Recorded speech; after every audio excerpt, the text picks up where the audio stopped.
আইন ওয়াও নুন, 5 অক্ষর, প্রতি অক্ষরে 10 নেকি। তাহলে ফেরাউন কয় নেকি? 50 নেকি। শয়তান লিখতেও 5 অক্ষর, 50 নেকি।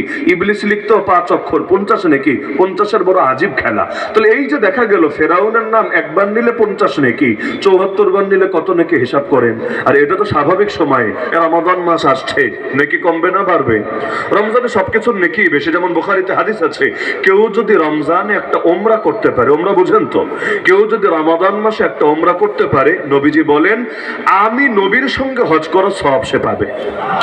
নবীর সঙ্গে ওমরাও না, নবীর সঙ্গে ফরজ হজ করা সওয়াব পাবে যদি রমাদান মাসে একটা ওমরা করতে পারে। ওমরাতুন ফি রমাদান তাজিলু হাজ্জাতান মাই।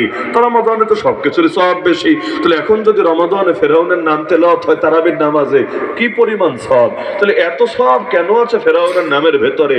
সে মহান বুজুর্গ ছিল, অনেক বড় আল্লাহওয়ালা ছিল না? এগুলো তো কিছুই ছিল না, সবার জানা আছে। আর যদিও ফেরাউন কারো নাম না, আমি বোঝার জন্য বারবার বলছি, নাম নাম ফেরাউন কারো নাম ছিল না। এই নামে কোনো মানুষ দুনিয়াতে কোনোদিনও ছিল না। ফেরাউন হলো একটা পদ, একটা নাম না, একটা পদ। ফেরাউনকে বাংলায় অনুবাদ করলে অনুবাদ হয় রাষ্ট্রপতি। মানে মিশরের প্রেসিডেন্টকে তারা তাদের মাতৃভাষায় ফেরাউন বলতো। মিশরের অতীত যুগের ভাষা আরবি ছিল না, আরবি পরে হয়েছে।